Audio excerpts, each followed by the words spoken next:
So here we are again. Toronto Raptors are down 3-0 to a LeBron James-led team. It is a bit disappointing seeing the improvements they made this season, moving the ball more often, playing better defense, having probably the best bench in the NBA, seeing some of their younger guys emerge a bit more. DeRozan improved his three-pointer a little bit, became a bit of a better playmaker.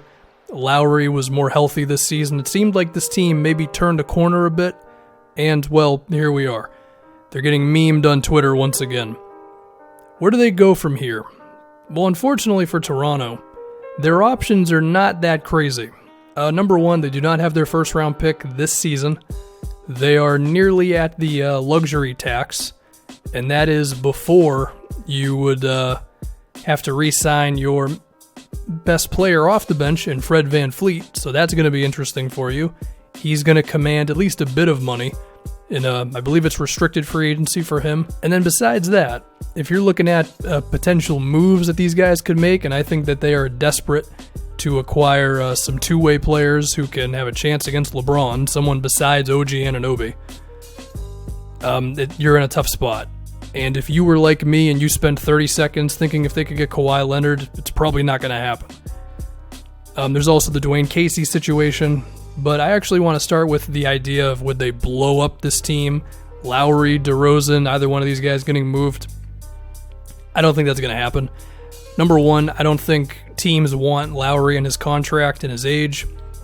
DeRozan's 28, and he's your best chance of being decent 3 years from now.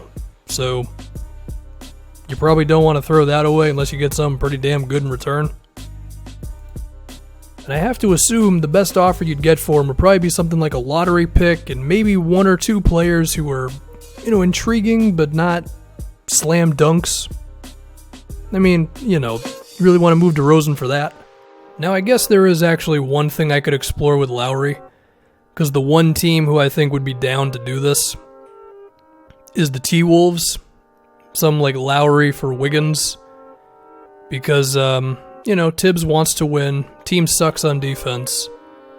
And if you still have Towns, then I don't think you're freaking out that much that you just got significantly older with a move like this. Now, even with all that said, you'd have to be totally out on Wiggins, which I don't think anybody is. But this is something that I've seen floating around. Would it probably be an overreaction by the T-Wolves? Yeah, but still, I could actually picture it happening because Thibodeau is involved over there, especially because they have Jimmy Butler's free agency looming as well, where they don't want to lose him, but Jimmy may not totally love the young two guys who are not the best on defense. Lowry comes in, plays defense. Also at that point, between Lowry, Butler, Gibson, someone, and Towns, a lot of defenders around your center at that point. I don't know, it's a thing. And then for the Raptors, it gives you Wiggins, gives you a young dude to be excited about, can bank on the future. So, it's an idea.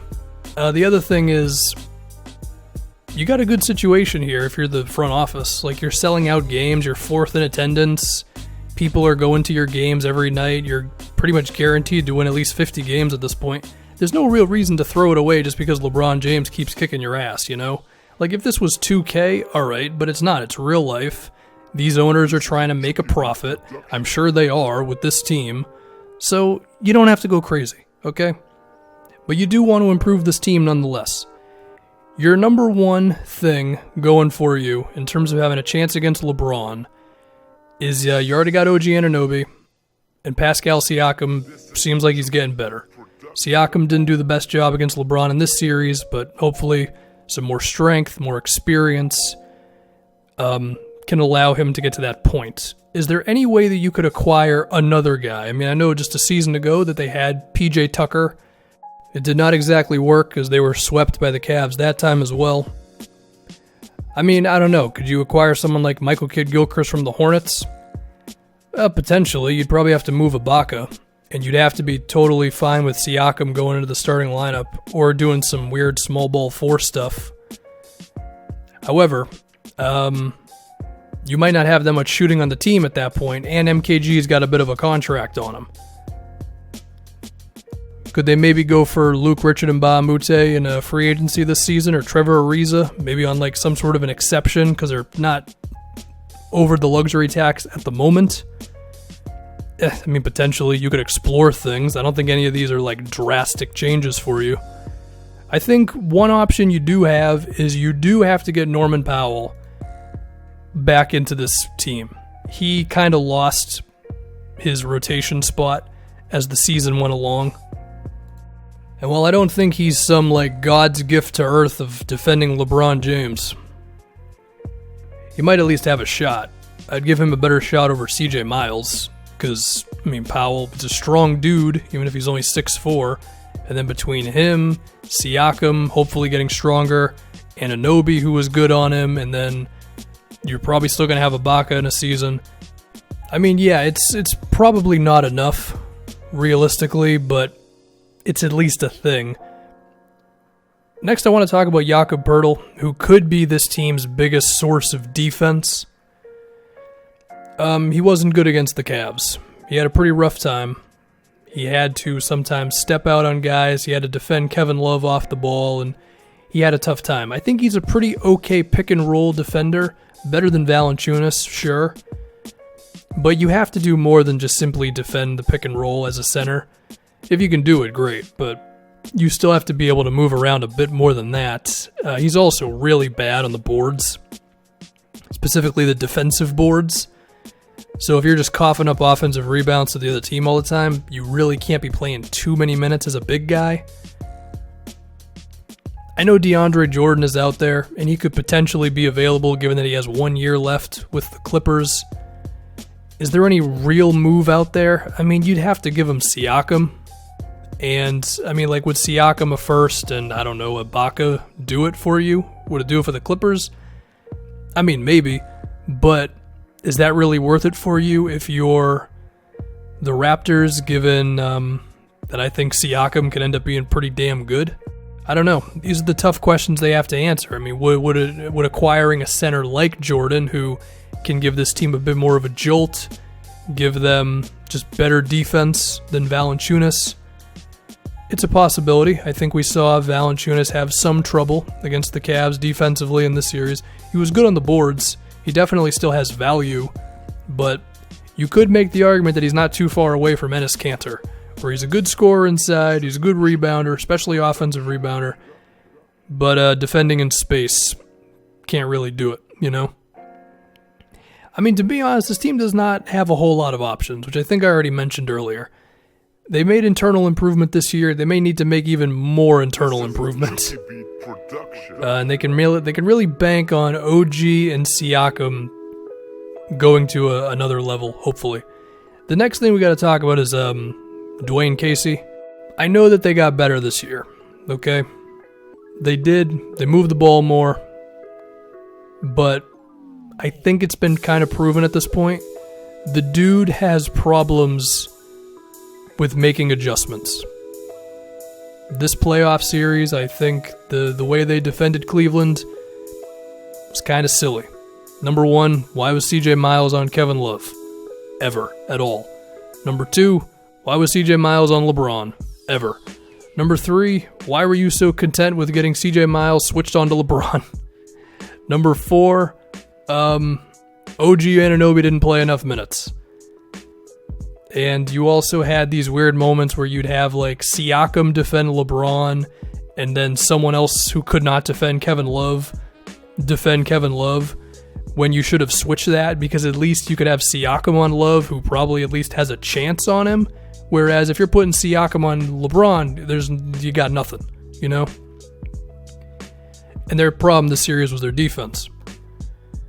And this is not the first time that people have been second-guessing what Dwayne Casey was doing in a playoff series.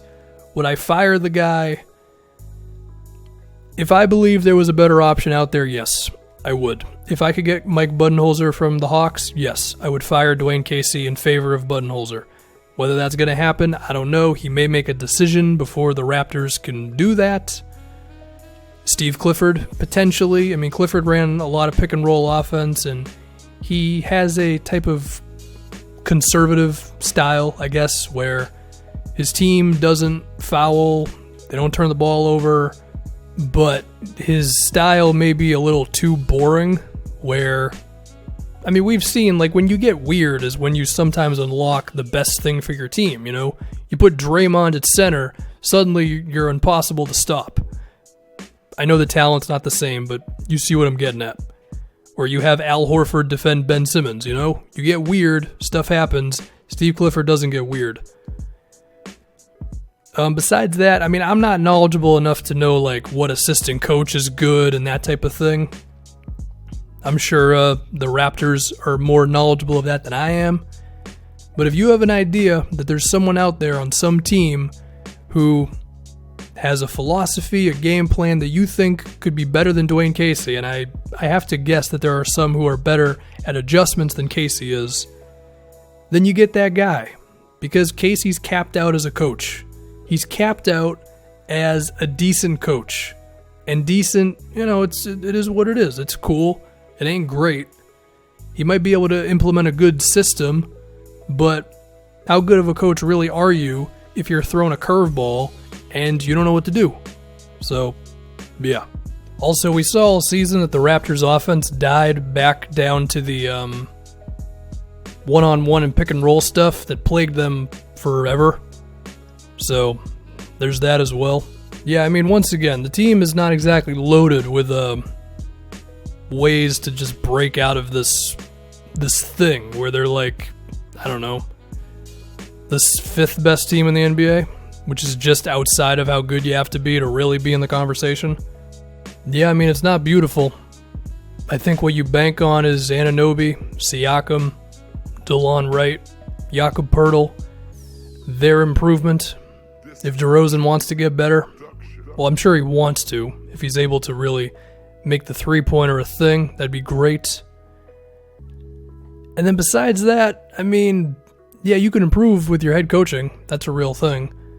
But I wouldn't expect this team to make some drastic change this offseason, because I don't know if they totally should in the big picture of it all. And also, it's just kind of tough to do.